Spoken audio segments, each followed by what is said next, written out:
चलिए देखते हैं भारतीय संविधान को और एक एक पॉइंट को समझिएगा, कोशिश कीजिएगा। वन लाइनर फॉर्मेट में ही है, लेकिन जो भी ज़रूरत का पॉइंट है वो सारी पॉइंट इसमें दिया गया है। जैसे पहले पॉइंट से देखते हैं, इस चीज़ों को कल शाम में भी डिस्कस ऑफलाइन में हुआ ही था। मूल संविधान में कुल भाग कितना है? तो भाग 22। कितना भाग था? 22 भाग था। अगर बोला जाए अभी जो है संख्या में बोला जाए तो 22 है, बट गिनती में कितना हो जाता है? 25 हो जाता है। कौन कौन सा भाग बढ़ता है, इस बात को ध्यान रखना है। तो एक भाग बढ़ कौन जाता है? 4 का क, और एक भाग बढ़ जाता है कौन सा? 9 का क और 9 का ख, और इसके साथ साथ एक 14 का क। ये 4 भाग बढ़ता है, और 4 भाग बढ़ने के साथ साथ भाग 7 जो है संविधान का एकमात्र भाग जिसे निरस्त कर दिया गया है। तो 22 में 4 जोड़ते हैं 26 होता है, एक हटा दिए तो कितना हो जाता है? 25 हो जाता है। आगे देखते हैं, आगे अनुच्छेद की यदि बात करते हैं तो अनुच्छेद कितना है? 395 मूल संविधान में था, बट यदि अभी की यदि हम बात करें तो लगभग कितना के आसपास हो गया है? 450 के आसपास जो है वर्तमान में अनुच्छेद हो चुका है। बात करें मूल संविधान में अनुसूची का, कितना अनुसूची है? तो 8 अनुसूची, और वर्तमान में कितना हो गया है? ये 8 से बढ़कर कितना हो गया है? 12 हो गया है। इतना तक में किन्हीं को दिक्कत नहीं। आगे फिर संविधान सभा की जो है अंतिम बैठक की स्थिति को हुई थी। तो अंतिम बैठक कब हुआ था? 24 जनवरी 1950 को हुआ था। कब हुआ था? 24 जनवरी 1950 को। और आपको बताना है कि 24 जनवरी को 2 चीज़, एक तो राष्ट्रगान और दूसरा राष्ट्रीय गीत, जिसको जो है स्वीकृति प्रदान किया गया था, यानी संविधान सभा के द्वारा स्वीकृति प्रदान की गई थी। कब? तो 24 जनवरी 1950 को। आगे है प्रथम आम चुनाव कब हुआ था? तो प्रथम आम चुनाव कब हुआ था? 1951-52 में। कब हुआ था? 1951-52 में जो है प्रथम आम चुनाव हुआ था। आगे राष्ट्रमंडल में राष्ट्रमंडल ने जो है भारत की जो है सदस्यता का सत्यापन कब किया था? यानी राष्ट्रमंडल के द्वारा जो है भारत की सदस्यता का सत्यापन कब किया गया था? तो वो मई 1949 में किया था। कब किया था? मई 1949 में जो है राष्ट्रमंडल के द्वारा जो है भारत की सदस्यता का सत्यापन किया गया था। आगे राष्ट्रीय ध्वज को जो है कब अपनाया गया था? तो ये सभी लोग को पता होगा, 22 जुलाई 1947 को जो है राष्ट्रीय ध्वज को अपनाया गया था। ठीक है। आगे राष्ट्रगान को कब? तभी जस्ट बताए थे, कब हो जाएगा? 24 जनवरी 1950। इसके साथ साथ जो है गवर्नर जनरल ने पाकिस्तान के लिए पृथक संविधान सभा की स्थापना की घोषणा कब की थी? ये एग्जाम के लिए आपके लिए बहुत इंपॉर्टेंट है, और ये पॉइंट नया भी देखने को मिलेगा कि गवर्नर जनरल के द्वारा जो है पाकिस्तान के लिए जो है पृथक संविधान सभा की स्थापना का बात जो है कब किया, यानी घोषणा कब किया था? तो 26 जुलाई 1947 को इसकी घोषणा की गई थी कि पाकिस्तान के लिए जो है पृथक संविधान होना चाहिए। आगे कैबिनेट मिशन के द्वारा जो है, यानी कैबिनेट मिशन कब आया था? 1946 में। अगर डेट की बात करें तो 24 मार्च 1946। कब आया था? 24 मार्च 1946 को आया था। और कैबिनेट मिशन के प्रस्ताव पर जो है गठित अंतरिम मंत्रिमंडल में खाद्य एवं कृषि मंत्री कौन थे? तो खाद्य एवं कृषि मंत्री कौन हो जाएंगे? डॉक्टर राजेंद्र प्रसाद हो जाएंगे। ठीक है। आगे प्रारूप समिति के सदस्यों की संख्या जो है कितनी थी? 7 थी, और इसके अध्यक्ष कौन थे? BR अम्बेडकर। कौन थे? BR अम्बेडकर जो है इसके अध्यक्ष थे। आगे यदि हम बात करें प्रारूप समिति का गठन कब किया गया था? तो 29 अगस्त 1947 को किया गया था। कब किया गया था प्रारूप समिति गठन? 29 अगस्त 1947 को किया गया था। डेट ये गलत टाइप हो गया था।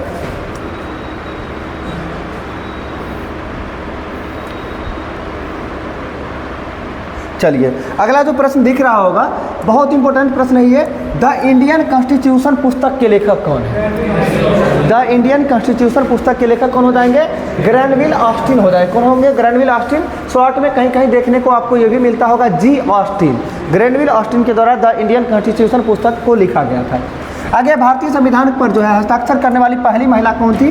तो भारतीय संविधान पर हस्ताक्षर करने वाली पहली महिला कौन थी? सरोजनी नायडू हो जाएंगी। आगे है कैबिनेट मिशन योजना के अंतर्गत जो है संविधान निर्मात्री परिषद में प्रत्येक प्रांत को आवंटित जो किया गया था सदस्य को जो है कितना जनसंख्या के लिए एक प्रतिनिधि की आवश्यकता थी? तो 10 लाख की जनसंख्या पर जो है एक प्रतिनिधि। आगे है संविधान को 26 जनवरी के दिन ही क्यों लागू किया गया था? संविधान को 26 जनवरी के दिन क्यों? क्योंकि कांग्रेस ने इस तिथि को जो है 1930 में स्वतंत्रता दिवस के रूप में मनाया था। किसके द्वारा मनाया गया था? कांग्रेस के द्वारा। कहाँ में मनाया था? लाहौर में। लाहौर के किस नदी के किनारे? रावी नदी के किनारे मनाया था। आगे है कैबिनेट मिशन के प्रस्ताव पर जो गठित अंतरिम मंत्रिमंडल में जो है उद्योग तथा आपूर्ति मंत्री कौन थे? तो उद्योग तथा आपूर्ति मंत्री कौन हो जाएंगे? जॉन मथाई हो जाएंगे। आगे है देश विभाजन के बाद जो है संविधान सभा का पुनर्गठन कब किया गया था। ये भी अपने एग्जाम के लिए बहुत इंपॉर्टेंट है कि जब देश का विभाजन हो गया था उसके बाद की यदि हम बात करते हैं तो संविधान सभा का फिर से पुनर्गठन हुआ था, जिसके तहत बताए थे कि B.R. अम्बेडकर साहब का चुनाव जो है पहले कहाँ से होता है, कोलकाता से, यानी कलकत्ता से, बाद में आगे चल के कहाँ से हो गया, बम्बई से हुआ था। तो वो कब गठित कब किया गया था, 31 अक्टूबर 1947 को। कब हुआ था, 31 अक्टूबर 1947। आगे संविधान सभा की प्रमुख समितियों में से जो है संचालन समिति के अध्यक्ष कौन थे। तो संचालन समिति के अध्यक्ष की बात करते कौन हो जाएंगे, डॉक्टर राजेंद्र प्रसाद हो जाएंगे।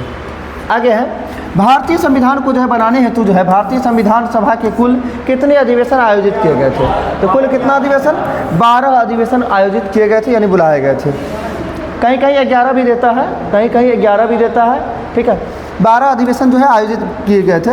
आगे भारतीय संविधान के निर्माण में जो है समय लगभग कितना लगा था, 2 वर्ष 11 महीना 18 दिन। और इसके लिए संवैधानिक सलाहकार के रूप में कौन थे, तो B.N. राव जो है संविधान सभा के संवैधानिक सलाहकार थे।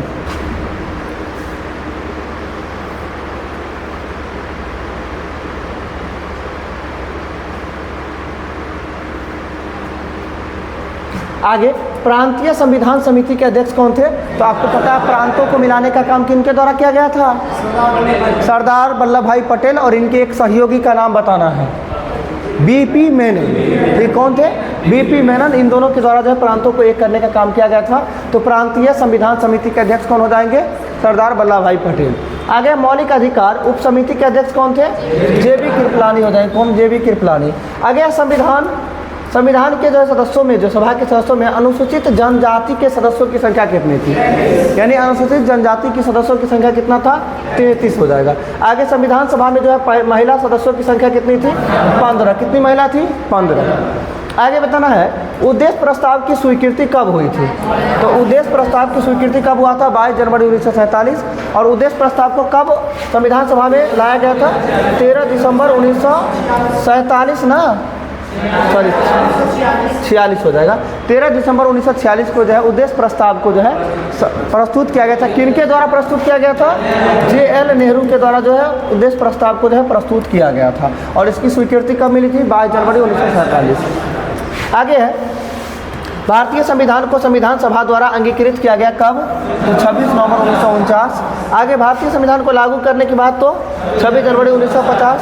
और B.R. अम्बेडकर का जो है संविधान सभा में निर्वाचन कहाँ से हुआ था, बॉम्बे प्रेसिडेंसी से जो है निर्वाचन हुआ था इनका, ठीक है।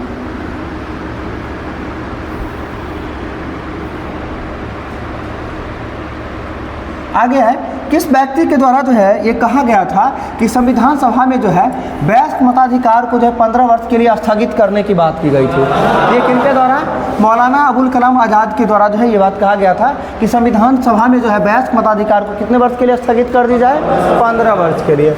आगे किसने सुझाव दिया था कि भारत की स्वतंत्रता के बाद कांग्रेस को समाप्त कर दी जाए, किनका, तो महात्मा गांधी का ये सुझाव दिया गया था। आगे है अपनी राष्ट्रवादी प्रतिक्रिया में भारतीय संविधान के जो है निर्माताओं ने अल्पसंख्यकों के हितों तथा भावनाओं के महत्व को कम करके आंका। यह कथन किसका है, यानी इनका कहना यह था आइवर जेनिंग्स का कि भारतीय संविधान के निर्माता जो है वो अल्पसंख्यक के हितों का जितने भी अधिकार होते हैं उस भाव तथा उनके भावनाओं के महत्व को जो है बहुत ही कम करके आंका है। यह कथन किसका था, आइवर जेनिंग्स का कथन था। किनका था, आइवर जेनिंग्स का ये कथन था, आइवर जेनिंग्स का। आगे किसने कहा था कि संविधान सभा कांग्रेस थी और कांग्रेस भारत, किसके द्वारा कहा गया था, G. ऑस्टिन के द्वारा कहा गया था। यानी संविधान सभा कांग्रेस थी और कांग्रेस भारत था, यह कथन G. ऑस्टिन का था। आगे संविधान निर्माण प्रक्रिया में जो है लगा समय तो जस्ट 2 वर्ष 11 माह 18 दिन। और संविधान निर्माण में कुल कितने दिन बहस हुआ था, इसके प्रारूप पर बहस टोटल 114 दिन का बहस चला था। आगे है प्रारूप समिति के अध्यक्ष तो B.R. अम्बेडकर। आगे किसकी संस्तुतियों के आधार पर जो है भारतीय संविधान का निर्माण किया गया था, ये कैबिनेट मिशन की संस्तुति किसकी पर हो जाएगा, कैबिनेट मिशन योजना की संस्तुति पर जो है भारतीय संविधान का निर्माण किया गया था।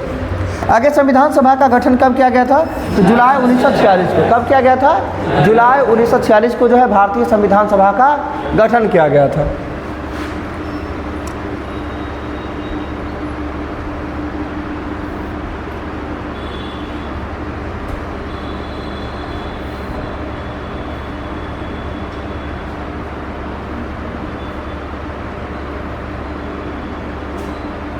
चलिए आगे है संविधान सभा का जो है विचार सर्वप्रथम किस पार्टी के द्वारा दिया गया था? स्वराज पार्टी के द्वारा कब दिया गया था? तो 1924 ना, 1924। स्वराज पार्टी का स्थापना कब हुआ था? 1923 में हुआ था। और स्वराज पार्टी के द्वारा संविधान सभा के जो विचार की बात करें तो 1924 में दिया गया था। स्वराज पार्टी के संस्थापक कौन थे? कौन बताएंगे? नहीं, वो 1934 जो है ना, वो एम.एन. रॉय के द्वारा दिया गया था संविधान सभा की। नहीं, वो गलत दिया गया है। स्वराज पार्टी के बारे में दिया है, वो जो है वामपंथी दल के नेता एम.एन. रॉय के द्वारा जो है 1934 में विचार दिया गया था। ठीक है, दोनों में फर्क है। ठीक है, चलिए आगे देखते हैं। संविधान सभा के जो है सदस्यों की कुल संख्या कितनी निश्चित की गई थी? 389। कितना निश्चित था? 389, जिसमें ब्रिटिश भारत से कितना था? 296। ब्रिटिश प्रांत से कितना था? 296। और बात करें तो देशी से कितना था? देशी से 93। दोनों को मिला के हो जाता है 389। ठीक है, चलिए आगे देखते हैं। किस योजना के अनुसार जो जुलाई 1946 में संविधान सभा का चुनाव हुआ था? तो कैबिनेट मिशन योजना के अनुसार। यहाँ पे छूट गया कैबिनेट मिशन योजना के तहत जो है जुलाई 1946 में संविधान सभा का चुनाव हुआ था। आगे की यदि हम बात करें संविधान सभा की,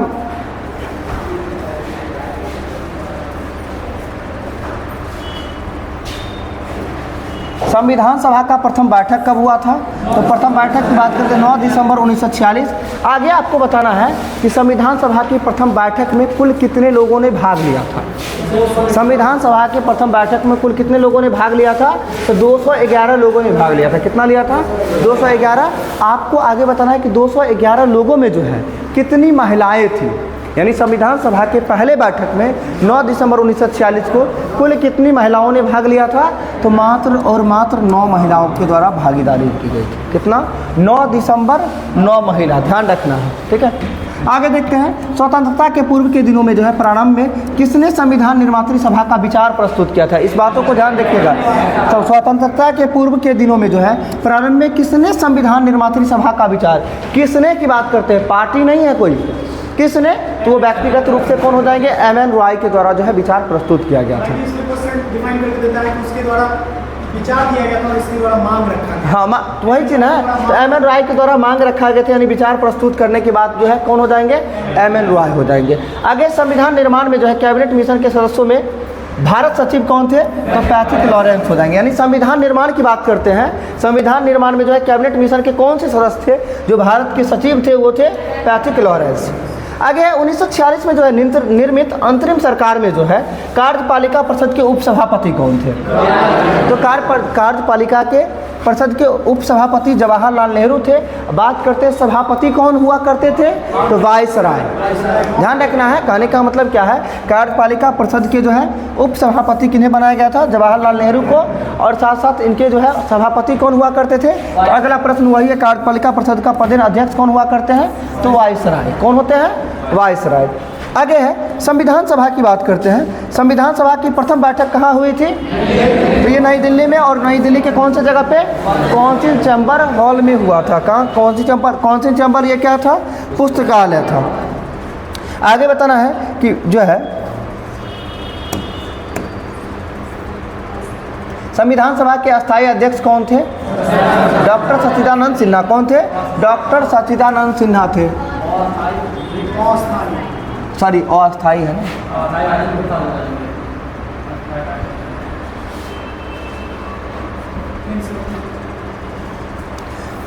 संविधान सभा के अस्थायी अध्यक्ष कौन थे? सच्चिदानंद सिन्हा। और आपको बताना है कि अस्थायी अध्यक्ष के रूप में सच्चिदानंद सिन्हा को ही क्यों चुना गया था? क्योंकि सबसे जो है वृद्ध व्यक्ति यही थे, इसलिए इन्हें ही चुना गया था। जो कि कब चुना गया था? तो 9 दिसंबर 1946 को, यानी कि संविधान सभा के पहले बैठक के दिन जो है इन्हें चुना गया था। ठीक है, आगे है संविधान सभा की दूसरी बैठक कब आयोजित की गई थी? 11 दिसंबर 1946 को। और इस दिन अस्थायी अध्यक्ष के रूप में किन्हें चुना गया था? तो अस्थायी अध्यक्ष के रूप में राजेंद्र प्रसाद जी को चुना गया था। किन्हें? तो राजेंद्र प्रसाद जी को चुना गया था। अब आपको बताना है कि ये 9 दिसंबर 1946 को पहला बैठक जो हुआ था, इसमें अध्यक्ष के रूप में तो यानी अस्थायी अध्यक्ष के रूप में किन्हें चुना गया? डॉक्टर सच्चिदानंद सिन्हा को। तो इसके साथ साथ जो है अस्थायी उपाध्यक्ष के रूप में किनको चुना गया था? अस्थायी उपाध्यक्ष के रूप में किन्हें चुना गया था? फ्रैंको एंथोनी को चुना गया था। किन्हें चुना गया था? फ्रैंको एंथोनी को चुना गया था। और फ्रैंको एंथोनी को किनके द्वारा चुना गया था? ये तो डॉक्टर सच्चिदानंद सिन्हा के द्वारा जो है मनोनीत किया गया था। किनको? तो फ्रैंको एंथोनी को अस्थायी उपाध्यक्ष के रूप में। ठीक है, आगे होगा भी दिया हुआ। आगे स्वतंत्र भारत की संविधान सभा के अध्यक्ष कौन थे? ये डॉक्टर राजेंद्र प्रसाद ही हो जाएंगे। आगे संविधान सभा के प्रथम मनोनीत उपसभापति कौन थे? तो फ्रैंको एंथोनी है। ठीक है, यानी संविधान सभा के जो है प्रथम मनोनीत उपसभापति की बात करते हैं तो फ्रैंको एंथोनी हो जाएंगे। ठीक है, आगे देखते हैं।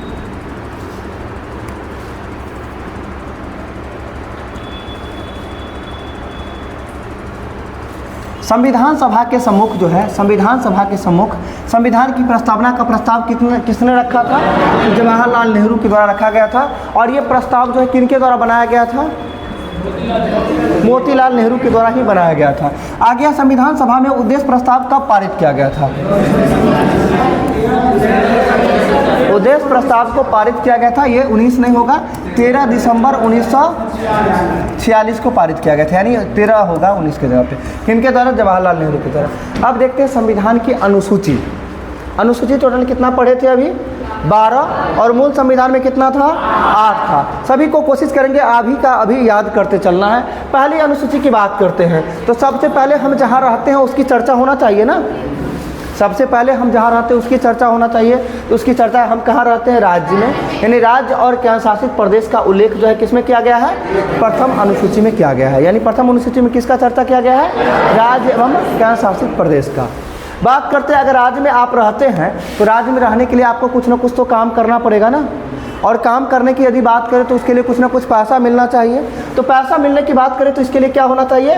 वेतन भत्ता। और वेतन भत्ता यानी अगर आप रिटायर करते हैं तो उसके लिए पेंशन भी तो होना चाहिए ना। तो वेतन भत्ता और पेंशन के बारे में किस अनुसूची में बताया गया है? दूसरी अनुसूची में। किस में बताया गया है? दूसरी अनुसूची में। अब बात करते हैं दूसरी, अगर वेतन भत्ता पेंशन मिल रहा है तो आपको काम को तो ईमानदारी पूर्वक करना भी पड़ेगा। काम को ईमानदारी पूर्वक करेंगे तब ना मिलेगा। तो इसके लिए क्या होता है? ईमानदारी पूर्वक करने के लिए आपको जो है पद ग्रहण करते समय जो है आपको शपथ का उल्लेख, यानी पद ग्रहण करते समय शपथ का उल्लेख किस में? अनुसूची तीसरी में। आगे बात करते हैं चौथी अनुसूची में क्या हो जाएगा?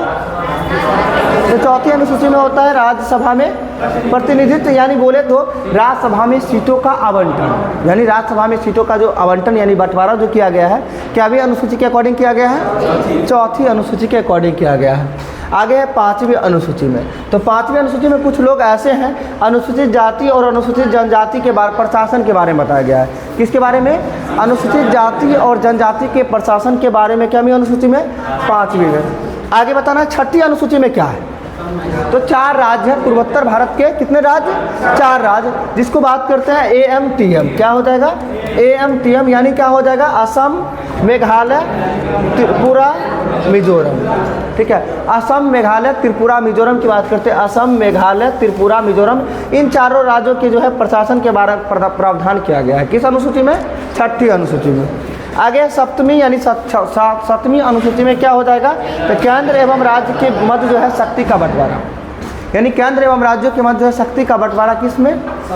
7वीं में। आगे बताना है 8वीं अनुसूची में क्या हो जाएगा? तो भाषा यानी भारत के जो है 22 भाषाओं का उल्लेख किस में किया गया है? 8वीं में। वर्तमान में कितना भाषा है? 22 है, और मूल संविधान में 14 भाषा था। ठीक है, आगे बताना 9वीं अनुसूची में क्या हो जाएगा? तो भूमि सुधार। और 9वीं अनुसूची को कब जोड़ा गया था? 1951 में जोड़ा गया था। क्या में? संविधान संशोधन में। तो प्रथम संविधान संशोधन 1951 में जोड़ा गया था। ठीक है, आगे बताना है 10वीं अनुसूची में क्या हो जाएगा? तो दल बदल संबंधित प्रावधान किया गया है 10वीं अनुसूची में। और इसे कब जोड़ा गया था? 52वां संविधान संशोधन कब? 1985 में जोड़ा गया था।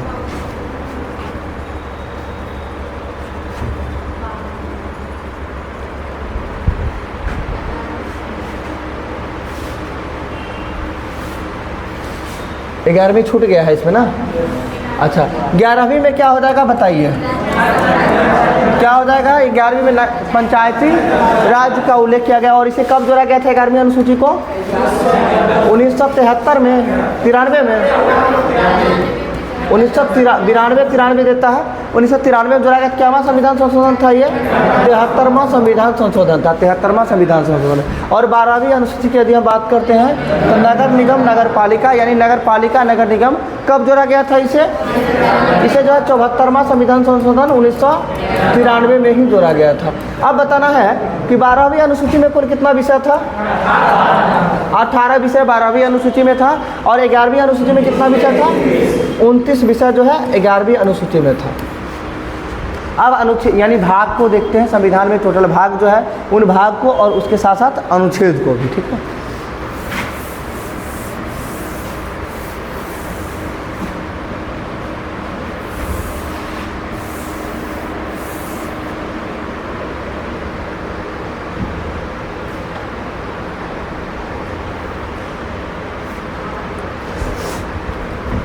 देखिए पहला भाग एक इस साइड भाग लिखा हुआ है। भाग एक अनुच्छेद कहाँ से कहाँ तक है? अनुच्छेद 1 से 4 तक है, जिसमें किसके बारे में बताया गया है? किसके बारे में? संघ एवं उसका राज्य क्षेत्र के बारे में बताया गया भाग 1 में। भाग 2 बताइएगा क्या है? भाग 2 में नागरिकता के बारे में बताया गया है। और नागरिकता किस अनुच्छेद में है? 5 से 11। पहले ऐसे देख लेते हैं, बाद में एक एक आर्टिकल सारा लिखा हुआ है, मेंशन किया हुआ है, उस चीज़ों को देखेंगे। आगे भाग 3 की बात करते हैं। भाग 3 में क्या है? 12 से 35 तक आर्टिकल कहाँ से कहाँ तक जाता है? 12 से 35 तक। और इसमें किसकी चर्चा की गई है? तो मौलिक अधिकार की चर्चा, मौलिक अधिकार की चर्चा। आगे भाग 4 में क्या हो जाएगा? तो नीति निर्देशक तत्व जो कहाँ से कहाँ तक है? 36 से 51 तक। कहाँ से कहाँ तक? 36 से 51। भाग 4 के क में क्या हो जाएगा? तो भाग 4 के क में क्या हो जाएगा? मूल कर्तव्य। और मूल कर्तव्य किस अनुच्छेद में है? मूल कर्तव्य अनुच्छेद 51 के क में हो जाएगा। आगे भाग 5 में, भाग 5 में क्या है? संघ या फिर इसकी जगह पे कहीं कहीं लिखा देखने को मिलेगा आपको संघीय न्यायपालिका। संघीय न्यायपालिका जो किस भाग में है?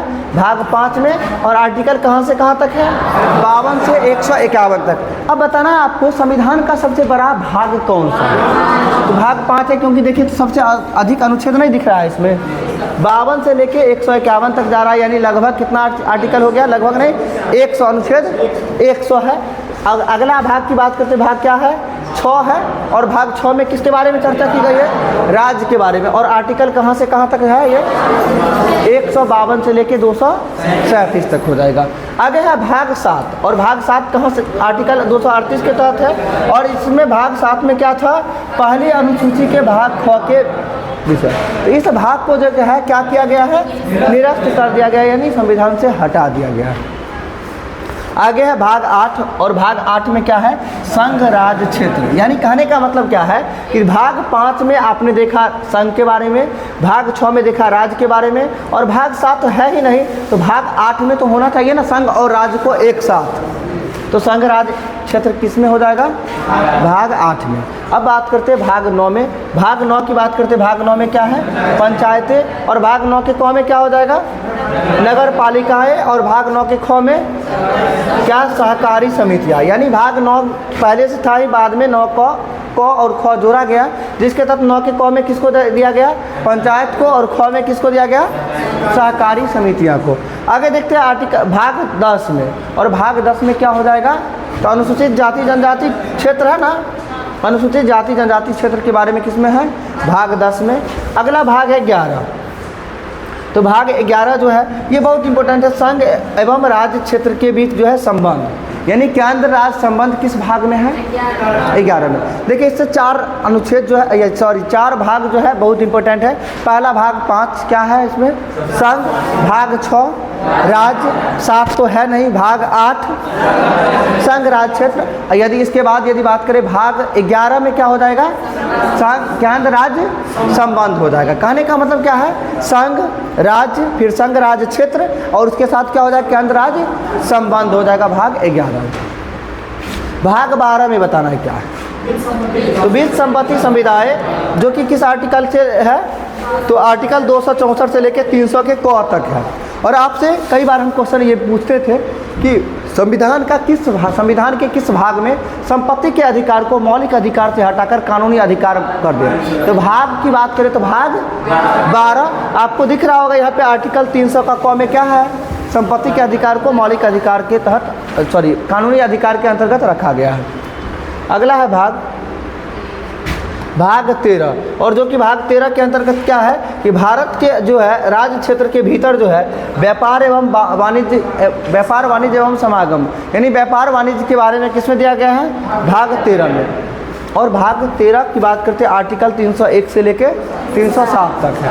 अब भाग 14 बहुत इंपॉर्टेंट है, इसे समझेंगे कैसे? तो भाग 14 में किसके बारे में बताया गया है? तो संघ एवं राज्य के अधीन सेवाएं, संघ एवं राज्य के अधीन सेवाएं, जिसको हम यूपीएससी बीपीएससी के यदि बारे में बोले तो किसके अंतर्गत हो जाएगा? भाग 14 के अंतर्गत। और भाग 14 कहाँ से कहाँ तक है? आर्टिकल 308 से लेकर 323 तक। कहाँ से कहाँ तक है? 308 से लेकर 323 तक है। आगे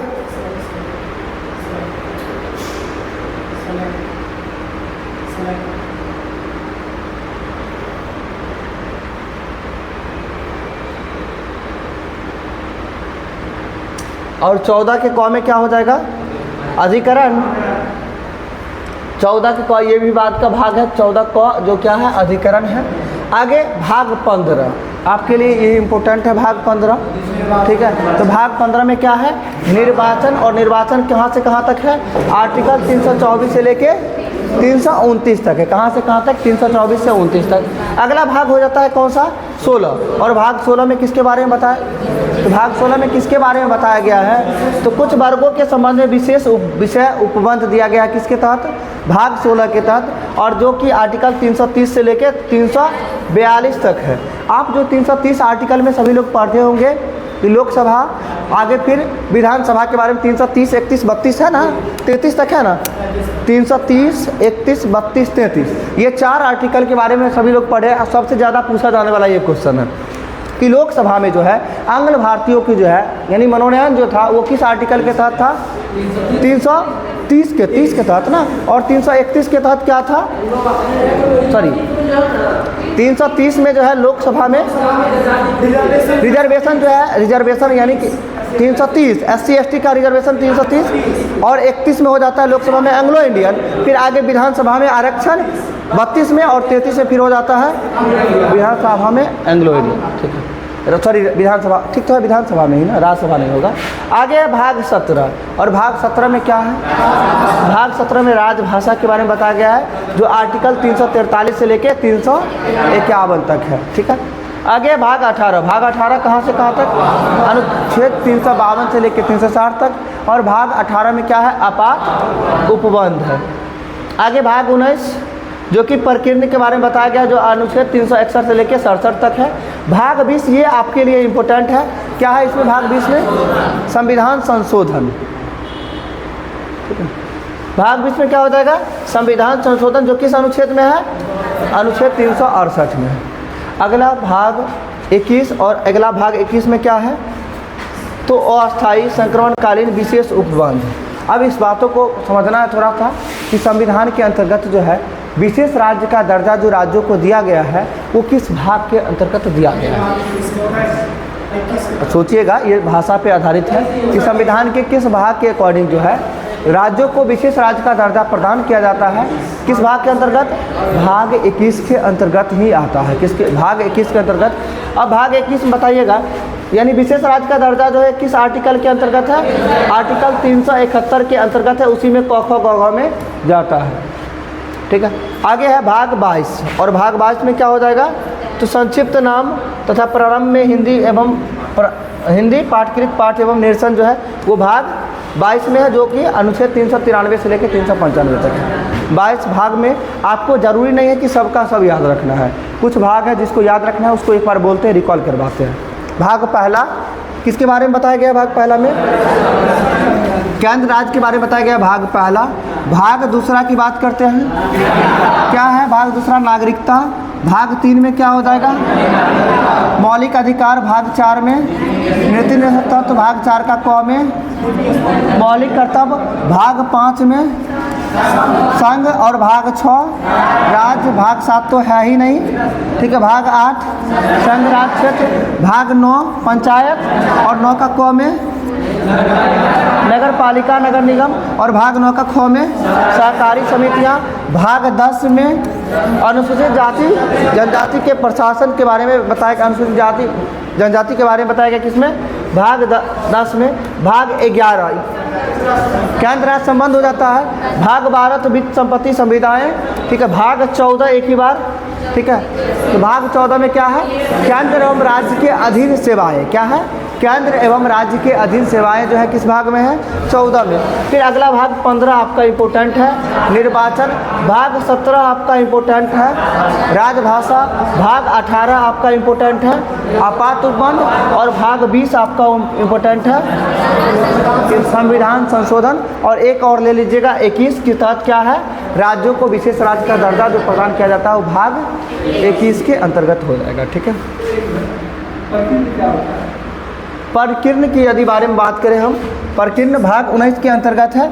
ये भाग 19 के अंतर्गत 361 से अनुच्छेद 367 तक दिया गया है, जिसमें बताया गया है कि संविधान में जो राज्यों के बारे में जो विशेष करके उपबंध जो किया गया है, यानी आपात उपबंध से रिलेटेड जो भी बातें हैं उस बातों को विशेष करके बताया गया इसमें। अनुच्छेद क्या हुआ, अधिकरण किसी चीज़ पे अधिपत्य करते हैं उसी को अधिकरण के अंतर्गत लाया गया है, ठीक है। आगे देखिएगा, अब अनुच्छेद को लेके चलते हैं, ठीक है। क्या बोले, अनुच्छेद एक एक करके देखेंगे, सब तो इम्पोर्टेंटे हैं, ठीक है। इम्पोर्टेंट में भी जो ज़्यादा इम्पोर्टेंट है उस चीज़ों को दिया गया है। जैसे कि अनुच्छेद 1 में क्या है, अनुच्छेद 1 में, अनुच्छेद 1 में बात करें तो संघ एवं राज्य क्षेत्र का नाम दिया गया है अनुच्छेद 1 में, ठीक है। अनुच्छेद 2 में बताइएगा क्या है, नए राज्यों के प्रवेश अथवा स्थापना, नए राज्यों का प्रवेश अथवा स्थापना अनुच्छेद 2 में। अनुच्छेद 3 की यदि बात करें तो वर्तमान राज्यों के सीमाओं तथा नामों में परिवर्तन किसके अंतर्गत है, अनुच्छेद 3 के अंतर्गत। वर्तमान नामों राज्यों के नाम तथा सीमाओं में परिवर्तन 3 के तहत। अगला भाग अनुच्छेद 5 की बात करते हैं, यानी 1, 2, 3 को मिलाकर 4 है, किन्हीं के मन में आ रहा हो चौथा, इन तीनों पर जो है संसद की, यानी इसको कार्रवाई करवाने के लिए संसद काम करेगी अनुच्छेद 4 के तहत। अनुच्छेद 5 की बात करते हैं तो 5 में जब भाग 2 के अंतर्गत आ जाता है, और भाग 2 में क्या है, नागरिकता है। और नागरिकता कहाँ से कहाँ तक अनुच्छेद जाता है, 5 से 11 तक। और जिसमें नए जो है क्या है कि प्रारंभ में जो है नागरिकता जो व्यक्ति को मिलता है, यानी संविधान लागू होने के समय में जो नागरिकता मिला था वो किसके तहत है, अनुच्छेद 5 के तहत। अनुच्छेद 6 बताना है,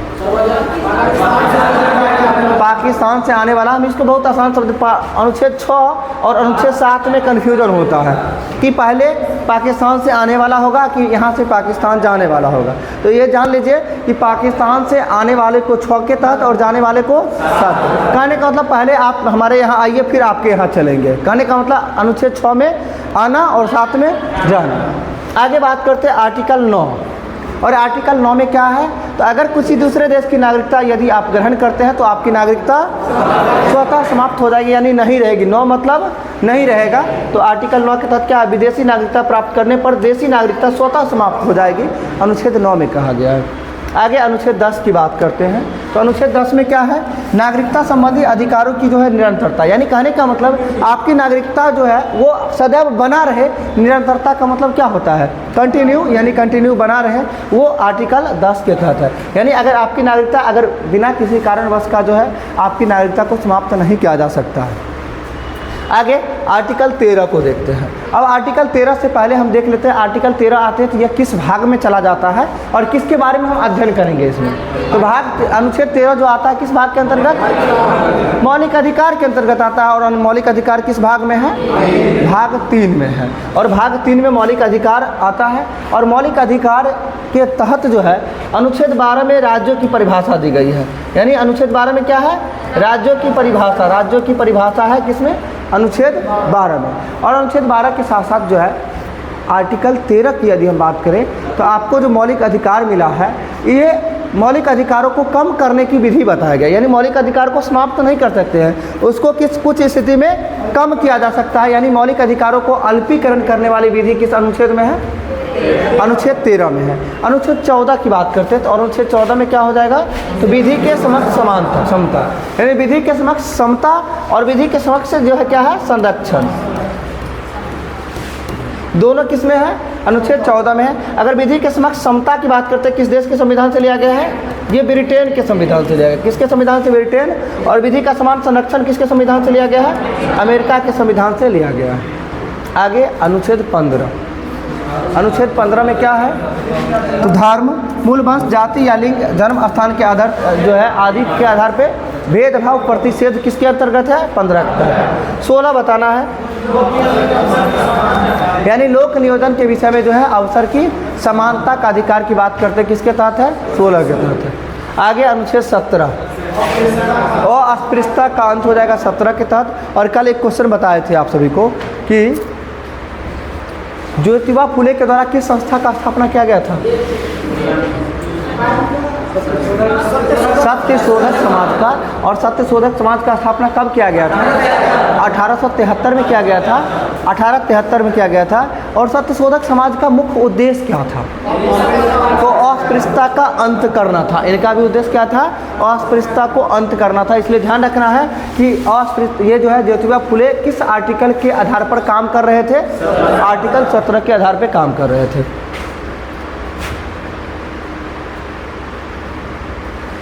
आर्टिकल 18 बताइए क्या है, उपाधियों का अंत, यानी कि जो आर्टिकल 18 में उपाधियों का अंत है। और यदि भारत रत्न वगैरह जो भी पुरस्कार मिलते हैं किस अनुच्छेद के अकॉर्डिंग, आर्टिकल 18 के अंतर्गत ही मिलते हैं। आगे आर्टिकल 19 में क्या हो जाएगा, यानी बोलने की स्वतंत्रता, वाक स्वतंत्रता। और आर्टिकल 19 के तहत जो है, 19 के क के तहत क्या हो जाएगा, प्रेस की स्वतंत्रता, यानी 19 के क के तहत जो है, यदि आपको कल हम आर्टिकल याद करवाए थे ना, 19 का ए से लेके आप जी तक याद होगा सभी लोग को, एक बार आप लोग बोलिएगा फिर हम बताते हैं। 19 के ए में बताइए क्या है, बोलने की स्वतंत्रता। बी में बिना हथियार का शांतिपूर्वक सभा आयोजित करने का अधिकार है। 19 के सी में बताइए, संघ बनाने की स्वतंत्रता सी में हो जाएगा। 19 के डी में बताना है, 19 का डी में क्या हो जाएगा, किस देश के किसी भी कोने में आवागमन। 19 के ई में बताना है, कहीं भी बसने की स्वतंत्रता, बिल्कुल सही है। आगे 19 के एफ में क्या है, संपत्ति का अधिकार जिसको समाप्त कर दिया गया। और 19 के जी में क्या हो जाएगा, जीविकोपार्जन के लिए जो है व्यापार वाणिज्य आप कर सकते हैं। अब एक बार फिर से कहानी सुन लीजिएगा थोड़ा सा, ठीक है। आपको यदि बोलने आएगा तो आप लोगों को इकट्ठा तो कर सकते हैं ना। तो 19 के ए में यदि हम बात करें तो बोलने की स्वतंत्रता ए में। बी की यदि हम बात करें, बी में क्या हो जाएगा, शांतिपूर्वक सभा आयोजित कर सकते हैं, यानी लोगों को बुला सकते हैं। दूसरी बात, आर्टिकल 19 के 3 में जब सभा आयोजित कर लिए, आपके पास लोग आ गए, तो आप क्या करेंगे, कोई पार्टी यानी संगठन बना सकते हैं। आपके पास आदमी होगा तब ना संगठन बना सकते हैं। तो सी से क्या हो जाएगा, संगठन बना सकते हैं। अगर आपके पास कोई पार्टी है, संगठन है, तो आप क्या करेंगे, उसका प्रचार प्रसार तो करेंगे ही ना। तो प्रचार प्रसार करने के लिए क्या करेंगे, घर में प्रचार तो होगा नहीं, बाहर निकलना पड़ेगा। यानी देश के किसी भी कोने में आवागमन करने की स्वतंत्रता जो है किस आर्टिकल में है, 19 के डी में है। आगे अगर देश के किसी भी कोना में आवागमन यदि कर रहे हैं, कहीं भी जा रहे हैं, हो सकता है कोई जगह आपको पसंद आ जाए, या फिर वहाँ पे काफ़ी समर्थक की संख्या काफ़ी अधिक हो जाए, तो किस में हो जाएगा, तो आप क्या करेंगे, अगर समर्थक ज़्यादा मिलेंगे तो आप क्या करेंगे, वहीं बस जाएंगे। तो देश में कहीं भी बसने की स्वतंत्रता जो है किस आर्टिकल में है, 19 के ई में। अब जब कहीं बसेंगे तो आप कुछ ना कुछ संपत्ति अर्जित करेंगे ना, अर्जित करेंगे तो ज़्यादा तो नहीं कर सकते हैं ना। तो इसके लिए संपत्ति के अधिकार को जो है आर्टिकल एफ में जिसे खारिज कर दिया गया। और अगर संपत्ति नहीं रख सकते तो कम से कम उतना रखना है जितना में जीवन यापन हो सके। तो जीविकोपार्जन के लिए व्यवसाय कर सकते हैं, किस आर्टिकल में है, 19 के जी में हो जाएगा। आगे देखते हैं 20 में, अनुच्छेद 20 में क्या है, तो अपराधों के लिए जो है दोष सिद्धि के संबंध में संरक्षण, यानी अपराध के लिए जो है दोष सिद्धि के संबंध में संरक्षण किसके अंतर्गत हो जाएगा, आर्टिकल 20 में। आगे है 21 में क्या हो जाएगा, प्राण एवं दैहिक स्वतंत्रता का अधिकार अनुच्छेद 21 में ही है। और बताइएगा निजता का अधिकार किसके अंतर्गत आता है, अनुच्छेद 21 के अंतर्गत आता है। स्वच्छ वायु प्राप्त करने का अधिकार किसके अंतर्गत, अनुच्छेद 21 के अंतर्गत ही आता है, ठीक है। आगे देखते हैं 21 की कौ में क्या हो जाएगा, शिक्षा का अधिकार हो जाएगा। कितना से कितना वर्ष के बच्चों के लिए शिक्षा का अधिकार, 6 से 14 वर्ष के बच्चों के लिए जो है शिक्षा, निःशुल्क शिक्षा अनिवार्य किया गया। और किस अनुच्छेद को संशोधन करके ये डाला गया था, तो अनुच्छेद 45 में संशोधन किया गया था, अनुच्छेद 45 में। आगे अनुच्छेद 23 बताना है क्या है। अनुच्छेद 23 में यदि 22 छूट गया ना, 22 छूट गया, 22 में कुछ दशाओं में गिरफ्तारी और निरोध से संरक्षण है। यानी अगर आपको गिरफ्तार किया जाता है तो उससे बचने के लिए जो संरक्षण का उपाय होता है उसके बारे में किस अनुच्छेद में बताया गया है, 22 में। ठीक है, अपराध के लिए दोष सिद्धि, ये दोनों में कन्फ्यूजन होता है 20 और 22 में। तो अपराध के लिए दोष सिद्धि के संरक्षण की बात करते हैं तो किस में हो जाएगा, 20 में। अब कन्फ्यूजन होता है, आप समझ सकते हैं, आप कोई क्राइम करेंगे तो आपको दोष तो सिद्ध करना पड़ेगा ना कि आप दोषी हैं कि नहीं हैं। अगर नहीं सिद्ध कर पाए, अगर दोषी पकड़े गए तो क्या किया जाएगा, आपको अरेस्ट किया जाएगा। आप या तो खुद से अरेस्ट होइए या नहीं तो आपको अरेस्ट करने के लिए पुलिस आएगी, ज़बरदस्ती गिरफ्तार करेगी। उस स्थिति में जब तक गिरफ्तार नहीं करेगा तब तक गिरफ्तारी से निरोध कैसे होगा, यानी उससे बचने की बात कैसे की जाएगी। तो दोनों में कन्फ्यूजन, यानी पहले आप दोषी सिद्ध करने का कोशिश करेंगे। दूसरी बात क्या है, गिरफ्तारी में भी उसमें भी स्थिति होती है कि 24 घंटे के अंतर्गत जो है आपको किसी न किसी न्यायालय के सम्मुख जो है प्रस्तुत किया जाए, यानी पेश किया जाए। ठीक है, आगे अनुच्छेद 23 में क्या हो जाएगा, तो मानव दुर्व्यवहार के साथ साथ क्या है, बलात्श्रम। क्या है, मानव दुर्व्यवहार के साथ साथ क्या है, बलात्श्रम के बारे में किसमें बताया गया है, अनुच्छेद 23 में। इस बलात्श्रम का मतलब समझ रहे होंगे, यानी बलात्श्रम मतलब बलपूर्वक जो है, यदि ज़बरदस्ती मजबूरी यदि हम या मजबूरी में कुछ काम करवा रहे हैं तो वो बलात्श्रम के अंतर्गत आता है, जो कि किसके अंतर्गत है, अनुच्छेद 23 के। कभी कभी देखते होंगे गांव से कोई व्यक्ति को ले जाके बाहर में यानी दिल्ली, पंजाब या किसी अदर स्टेट में बेच लेता है लोग, कहता है 5,000 का महीना दीजिए, आराम से इसके घर परिवार को भेजते रहेंगे, आप इसको रख लीजिए यहाँ। तो उसको किस अनुच्छेद के अंतर्गत है, अनुच्छेद 23 के अंतर्गत रखा गया है। आगे अनुच्छेद 24 की बात करते हैं, तो 24 में क्या हो जाएगा, तो कारखानों में जो है बालकों के नियोजन का प्रतिरोध है। यानी कितना से कितना वर्ष के बच्चों के लिए, 14 वर्ष से कम उम्र के बच्चों को जो है कारखाना में काम पे नहीं लगाया जा सकता है। आगे अनुच्छेद 25 में क्या हो जाएगा, तो धर्म को अबाध रूप से मानने या आचरण प्रचार करने की स्वतंत्रता। यानी कहने का मतलब आप किसी भी धर्म को जो है मान सकते हैं, ये मानने की स्वतंत्रता या फिर उसका प्रचार प्रसार कर सकते हैं। किसके अंतर्गत है, 25 के अंतर्गत। 26 बताइएगा, 26 में क्या है, तो धार्मिक कार्यों का अनुष्ठान, यानी कहने का मतलब जो है यज्ञ वगैरह कर सकते हैं आप। आगे है आर्टिकल 27 में क्या है, तो जब आप उस काम को करेंगे यानी अनुष्ठान यानी यज्ञ करेंगे तो उसके लिए आपको कुछ अपने पैसा से तो करेंगे नहीं, चंदा इकट्ठा करेंगे। अगर सरकार आपको कह दे कि नहीं इसमें से टैक्स दीजिए हमको, तो ये जायज़ नहीं, आप खुद दूसरे से ले मांगे हैं तो आपको टैक्स कैसे देना। तो ये जो चंदा यानी जो वो टैक्स फ्री होगा, यानी धार्मिक कार्यों के लिए जो जमा की गई राशि होती है वो क्या होगा, टैक्स फ्री होगा। और आगे आर्टिकल 28 क्या कहता है, तो किसी भी शैक्षणिक संस्थानों में किसी भी धर्म विशेष का शिक्षा नहीं दे सकते, वो आर्टिकल 28 में। आगे बात करते हैं आर्टिकल 29 की, तो आर्टिकल 29 में क्या हो जाएगा, अल्पसंख्यक वर्गों के हितों का संरक्षण हो जाएगा आर्टिकल 29 में। और आर्टिकल 30 में क्या हो जाएगा, तो अल्पसंख्यक वर्ग जो है क्या शिक्षा संस्थानों का स्थापना या फिर प्रशासन कर सकते हैं, किसके तहत, 30 के तहत। आगे अनुच्छेद 32 बताना है, तो अंबेडकर साहब का ये अनुच्छेद है, यानी जो है जिससे संविधान का आत्मा कहा है, किसको, संवैधानिक उपचारों के अधिकार को जो है किनके द्वारा कहा गया है, BR अम्बेडकर के द्वारा कहा गया है।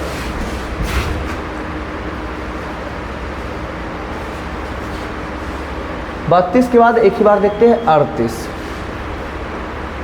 अनुच्छेद 38 में क्या है, तो राज्य लोक कल्याण की अभिवृद्धि के लिए सामाजिक व्यवस्था बनाएगा, यानी राज्य जो है लोक कल्याण की अभिवृद्धि के लिए जो है सामाजिक व्यवस्था बनाने का काम करेगी, किसके तहत, अनुच्छेद 38 के तहत। आगे आर्टिकल 39 में क्या है, तो राज्य द्वारा अनुसरणीय कुछ नीति तत्व होता है, यानी राज्य के द्वारा जो कुछ नीति तत्व है जिसको अनुसरण करते हैं वो आर्टिकल 39 के तहत। 40 में क्या हो जाएगा, तो अच्छा ग्राम पंचायत की स्थापना का प्रावधान है अनुच्छेद 40 के तहत। इससे पहले हम 39 का क ख ग देख लेते हैं, 3 अनुच्छेद में कन्फ्यूजन भी होता है और बार बार पूछा भी जाता है। तो आर्टिकल 39 के क में क्या है, समान न्याय तथा निःशुल्क विधिक सहायता, यानी समान न्याय तथा निःशुल्क विधिक सहायता हो जाएगा, किसके तहत हो जाएगा, 39 के क के तहत। आगे 39 के ख में क्या है, तो 39 के ख में क्या हो जाएगा, समाज के भौतिक संसाधनों का उचित स्वामित्व और वितरण करने की बात, यानी समाज के भौतिक संसाधन का जो है उचित स्वामित्व और वितरण करने की बात किसके तहत कहा गया है? 39 के ख के तहत। 39 का ग क्या हो जाएगा? तो समान धन का जो है समान वितरण, धन का समान वितरण होता है, उसी को भाषा में लिखा गया। अर्थव्यवस्था में जो है धन तथा उत्पादन के साधनों के अहितकारी केंद्रीकरण का निषेध, यानी धन का समान वितरण जो है किसके तहत हो जाएगा? 39 का ग। आगे है अनुच्छेद 40 बताए ग्राम पंचायतों की स्थापना का प्रावधान, 40 के तहत हो जाएगा। आगे अनुच्छेद 41, तो कुछ वर्गों में को जो है कुछ वर्गों के लिए बोले तो कुछ दशाओं में जो है काम, शिक्षा और लोक सहायता पाने का अधिकार है। जैसे वृद्धावस्था में जो है आप देखते वृद्धा पेंशन मिलता है, किस आर्टिकल के तहत मिलता है? 41। और उस स्थिति में भी इसे जो है काम करने का अधिकार दिया गया है, यानी कोई व्यक्ति यदि काम करना चाहे तो आप उसे मना नहीं कर सकते। वो आर्टिकल किसके तहत है? 41 के तहत है। अगर पढ़ना चाहे तो वो पढ़ भी सकता है, अगर लोक सहायता पाना चाहे तो वो लोक सहायता पाएगा। ये किस आर्टिकल में है? 41 में। आगे देखते हैं अनुच्छेद 43 के क में क्या कहा जा रहा है। अनुच्छेद 43 के क में क्या कहा जा रहा है? तो उद्योग के प्रबंधन में जो है कर्मकारों के भाग लेने के लिए जो है उपयुक्त विधान बनाना, यानी कि जो है नियम बनाने के लिए जो है 43। और आर्टिकल 43 में जो है कुटीर उद्योग का विकास किसके अंतर्गत है? कुटीर उद्योग किसके तहत? अनुच्छेद 43 के तहत ही हो जाएगा। ठीक है, आगे देखते हैं 43 के ख में क्या हो जाएगा। तो सहकारी समितियों के जो है स्वैच्छिक गठन को प्रोत्साहित करना, यानी जितने भी सहकारी समितियां हैं उसको स्वेच्छा से जो है गठित कर सकते हैं, और इसके लिए प्रोत्साहित करने की बात करते हैं किसके तहत है? 43 के ख के तहत। आगे अनुच्छेद 44 बहुत इंपॉर्टेंट है, इसको बताना है। तो क्या हो जाएगा? समान नागरिक संहिता, यानी नागरिकों के लिए जो है समान नागरिक संहिता का प्रावधान। और एकमात्र राज्य कौन सा है? गोवा में जो है समान नागरिक संहिता है। आगे अनुच्छेद 45 बताना है। अनुच्छेद 45, तो 6 वर्ष से जो है कम आयु के बच्चों के लिए जो है निःशुल्क व अनिवार्य शिक्षा की बात करते हैं। अभी थोड़ा देर पहले बताए थे अनुच्छेद 21 के क में क्या था? 6 से 14 वर्ष के बच्चों के लिए शिक्षा निःशुल्क किया गया था। और ये क्या है? 6 वर्ष से कम वाले के लिए कितना अनुच्छेद हो जाएगा? 45। और इसी को संशोधित करके किसको जोड़ा गया था? 21 के क को जोड़ा गया था। आगे बताना अनुच्छेद 46, तो ठीक है, यानी SC और ST यानी अनुसूचित जाति जनजाति, ठीक है, दुर्बल वर्गों के शैक्षणिक व आर्थिक हितों का जो है अभिवृद्धि की बात करते हैं 46 के तहत है। 47 आर्टिकल बहुत इंपॉर्टेंट है, किस लिए? तो पोषाहार के स्तर या फिर जीवन स्तर तथा लोक स्वास्थ्य में सुधार तथा हानिकारक या नशीले पदार्थों को जो है सेवन से रोक सकते हैं, ये राज्य का अधिकार होता है। और ये किस आर्टिकल के तहत है? 47 के तहत, यानी कि शराबबंदी जो है बिहार में किस आर्टिकल के तहत हो जाएगी? 47 के तहत हो जाएगी। आगे 48 और 48 का क देखते हैं। इसमें 48 का क दिया गया है। आर्टिकल 48 से बताइए क्या है? आर्टिकल 48 में क्या हो जाएगा?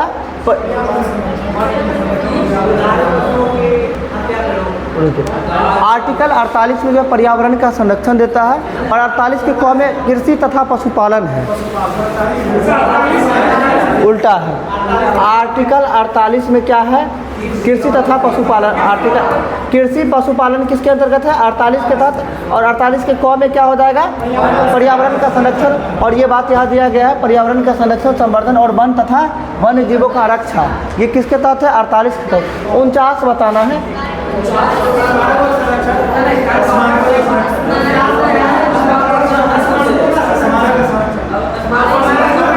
बताते राष्ट्रीय महत्व के स्मारकों का संरक्षण जो है वो आर्टिकल 49 के तहत है। किसके तहत है? आर्टिकल 49 के तहत राष्ट्रीय महत्व के जो स्मारकों का संरक्षण जो प्रदान करते हैं 49 के तहत। अगला है 50, कार्यपालिका से न्यायपालिका का पृथक्करण किसके तहत है? 50 के तहत। 51 बताना है। तो अंतर्राष्ट्रीय शांति और सुरक्षा अभिवृद्धि, यानी अंतर्राष्ट्रीय शांति और सुरक्षा किसके तहत हो जाएगा? 51 के तहत। और इसके साथ साथ ये भी ध्यान रखना है कि विदेश नीति किस आर्टिकल के अकॉर्डिंग है? अनुच्छेद 51 के तहत ही है विदेश नीति। छोड़ दे आज के लिए इतना ही। खत्म हो गया, इसके बाद यानी कहने का मतलब भाग 4 जो है वो खत्म है 36 से 51। ठीक है, आगे कल से चर्चा करेंगे। भाग 5 का आर्टिकल हो जाएगा कहाँ से? राष्ट्रपति से स्टार्ट करते हैं। ठीक है।